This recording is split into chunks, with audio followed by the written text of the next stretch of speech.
जम्मू कश्मीर में 5 में से 3 लोकसभा सीट पर मतदान जो है वो हो गए हैं। और वहीं पर अगर हम श्रीनगर लोकसभा सीट की बात करें तो जिस दिन श्रीनगर में मतदान हो रहे थे उसी दिन जो है कश्मीरी पंडित्स के लिए और साथ ही साथ तमाम उन माइग्रेंट्स के लिए जम्मू में पोलिंग स्टेशन जो है उन्हें सेटअप किया गया था, ताकि वो लोग जो कश्मीर जाकर अपना वोट कास्ट नहीं कर सकते वो जम्मू में रहकर ही अपनी पसंदीदा कैंडिडेट जो है उन्हें वोट जो है वो कास्ट कर सके।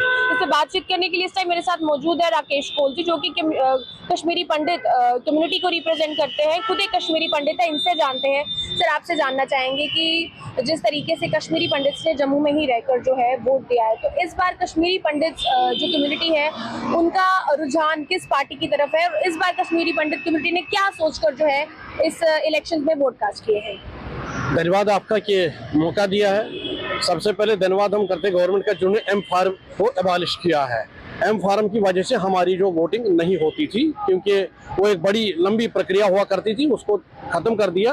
तो उसके बाद जो श्रीनगर वाली कॉन्स्टिट्यूंसी उसमें कम से कम 50,000 से ज़्यादा वोट जो registered election commission of India के साथ है, जो सार्वजनिक लिस्ट में वो है, मगर किसी कारण वो जिनकी जो संख्या वो कम, वो 16,000 के आसपास ही है, क्योंकि एक और प्रक्रिया रखी थी जो कंसेंट देगा, तो वो आम जनता को पता नहीं था कि कंसेंट भी देना होता है। उमूमन अगर हम देखेंगे कि हिंदुस्तान के वोटर को कोई कंसेंट देनी बहुत नहीं होती है, एक वोटर आई कार्ड काफ़ी होता है और उसको एक पोलिंग बूथ पर जाना होता है, अपना वोट डाल के आता है। तो इसमें लगभग जो 50,000 के ऊपर से था, उसकी संख्या 16,000 के करीबी थी, इसलिए बहुत सारे लोग गए थे वोट डालने के लिए, क्योंकि पहले बोला गया इनकी वोटिंग प्रतिशत कम होती है, तो गए थे, मगर वहाँ बदकिस्मती से नाम नहीं था, जिसकी वजह से थोड़ा सा शोर शराबा भी हुआ, हंगामा भी हुआ है। और जब बेसिक पता चला डिपार्टमेंट को, तो उनको उस चीज़ का या तो संज्ञान नहीं थे या तो उसका अंदाज़ा नहीं था कि हमें ये चीज़ भी करना चाहिए था कि जो वोटर लिस्ट है, जो रजिस्टर्ड वोटर है कश्मीरी पंडित का, उसी को लेके जो भी जोन्स है उन जोन्स के हिसाब से इलेक्शन बूथ बनाने थे, तो उस हिसाब से वोटिंग होनी थी, मगर नहीं होया। 4-5 बारों पे गए थे। और एक और बात भी है, जो गवर्नमेंट ने जो फैसिलिटीज रखी है दिव्यांग के लिए, यानी कि फिजिकली चैलेंज लोगों के लिए, उसमें भी इस बार वो एक मैं कहूँगा कि जिस हिसाब से होना चाहिए उनको वो फैसिलिटी नहीं दी गई है। एक दिव्यांग को 4 जगह जाना पड़ा, तब भी वो वोट से मारूम रहा। उसकी बात भी सही है, कहते हैं कि मैं रीप नहीं लेता हूँ, मैं एक गवर्नमेंट एम्प्लॉई हूँ, रिटायर हो गया हूँ, मेरे पास वोटर आई कार्ड है, इलेक्शन कमीशन का है, तो मेरे का वोट देने का हक है। तो ये बात तो सही है। और डिपार्टमेंट को भी पता होना चाहिए कि कुछ फिजिकली लोग कितने ये चैलेंज है जिनको ये सुविधा देनी थी, उनके घर अगर एक ऐलान हुआ है chief election commission of India ने कि उनके घर जाएगा टीम, वहां से वो वोट करके आएगा, वो भी नहीं हुआ। मतलब कहीं ना कहीं किस सिस्टम में कहीं खामियां है, मैनेजमेंट जो होना चाहिए उस हिसाब का नहीं है। और अब आगे हम ये उम्मीद करते हैं कि आगे जो 2 चरण आने वाले हैं, अनंतनाग और राजौरी पार्लियामेंट्री, जिसमें भी काफ़ी संख्या में लोग हैं, और उसके अलावा बारामूला का भी, उसमें ये चीज़ें नहीं होनी चाहिए।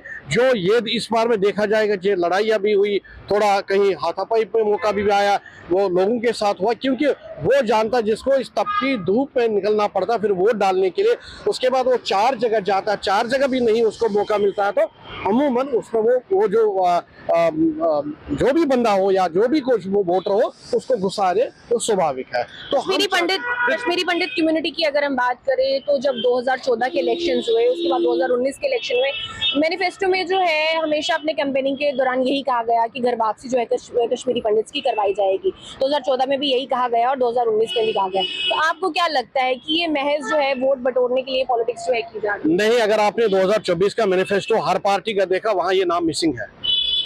हाँ, कहने आते हैं, मगर मुझे अजीब लग रहा है कि जो कहने आता है वो ऑलरेडी सीएम भी रह चुका है, ऑलरेडी डिप्टी सीएम भी रह चुका है, ऑलरेडी मंत्री भी रह चुका है, मैं यहाँ रह चुकी है, एमपी भी रह चुके, एमएलए भी। जब उस पीरियड में उन्होंने कुछ नहीं किया, जब उनके हाथ में सत्ता थी, तो अब आज उनको भी लग रहा है कि उनको आप देखिएगा आज किस तरह लोग निकले हैं वोट ढूंढने के लिए। तो भाई भी निकला, बहन भी निकली, बेटा भी निकला, बच्चा भी निकला, माँ भी निकली, बाप भी निकला, सारे निकले हैं। यानी कि उनको भी लग रहा है कि हमने कुछ किया नहीं है, इसीलिए अगर कुछ किया होता तो इस तरह उनको वोट ढूंढने के लिए नहीं निकलना पड़ता है। ये एक स्वाभाविक है। तो हमें भी पता है कि वो इस वक्त आते हैं, हमारे घरों में आते हैं वोट ढूंढने के लिए और बड़े बड़े वादे करते हैं। तो ये भी हमें पता है कि 34 साल में जो उन्होंने वादे किए तो वो कितने पूरे हुए, और अब जो बन रहा है, अब आप समीकरण ही बदल है, क्योंकि डिलिमिटेशन के बाद सारी चीजें चेंज हुई। 5 अगस्त मतलब 19 के बाद भी सब कुछ चेंज हुआ है, तो उसमें कौन कितना पानी में है वो वक्त ही बता देगा। खासकर इतना बोल सकता हूं कि जो वोट प्रतिशत कश्मीर में रहता था वो एक अच्छी बात है, वो एक पॉजिटिव साइन है। गवर्नमेंट ऑफ इंडिया ने कुछ किया है, तब आज वहाँ वोट निकलने के लिए निकल गया है। चलिए, बहुत बहुत धन्यवाद आपका हमसे बातचीत करने के लिए। ये थे हमारे साथ राकेश गोयल, जो कि कश्मीरी पंडित कम्युनिटी से ताल्लुक रखते हैं और जिनसे हमने बातचीत की कि कश्मीरी पंडित कम्युनिटी की किस तरीके की पार्टिसिपेशन जो है इस लोकसभा चुनाव में रही है जम्मू कश्मीर में। आपकी क्या राय है कमेंट सेक्शन में कमेंट करके जरूर बताइएगा। एंजेलिना स्टीफन, प्रभा साक्षी के लिए जम्मू से। अगर आप भी लेना चाहते हैं देश दुनिया की तमाम जानकारी तो आज ही सब्सक्राइब करें हमारे चैनल को। साथ ही नीचे दिए बेल आइकन को जरूर दबाएं ताकि हर अपडेट आप तक पहुंच सके।